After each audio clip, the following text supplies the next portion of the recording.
Hello everyone, welcome back to BioBoard classes. Today we are going to learn about malaria and its fascinating yet dangerous life cycle. Malaria is caused by Plasmodium parasite and is transmitted to humans through the bite of the female Anopheles mosquito. So how does this tiny parasite travel from a mosquito to a human and multiply? Let's break it down step by step. The cycle begins when an infected female Anopheles mosquito bites a human. The mosquito injects sporozoites, which are infectious form of Plasmodium, directly into the bloodstream. Once in the blood, these sporozoites don't stay there for long, they head straight to the liver. In the liver, sporozoites invade liver cells and undergo asexual reproduction. They multiply and form thousands of merozoites.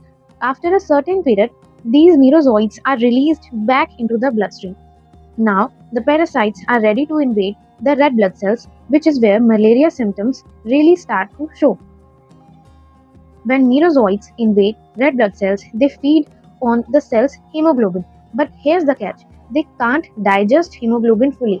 Instead, the parasites converts the toxic breakdown product into an insoluble crystalline substance called hemozoin, also known as the malarial pigment. As the parasite multiplies, hemozoins builds up inside the red blood cells. When the cells burst to release new merozoites, hemozoin also spills into the blood, which contributes to the fever and chills that occurs in the cycles.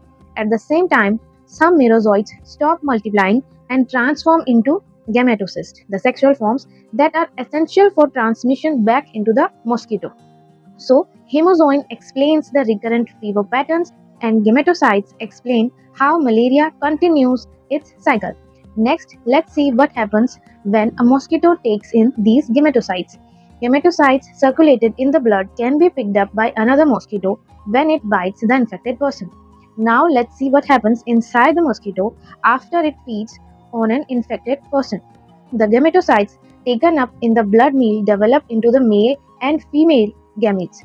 They fuse to form a zygote, which becomes a motile ookinete. The ookinete penetrates the mosquito's gut wall and develops into an oocyst.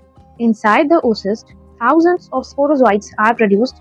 These sporozoites then migrate to the mosquito's salivary glands, ready to infect the next human host.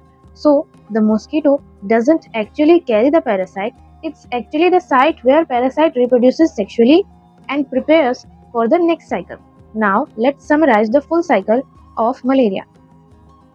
Malaria is a continuous cycle between humans and mosquitoes. Infection via bite, multiplication in the liver, attack on red blood cells, and finally, transmission back to mosquitoes.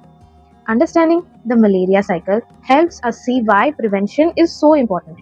Using mosquito nets, repellents, and timely treatment can save lives. Thanks for watching, and don't forget to like, share, and subscribe for more science videos.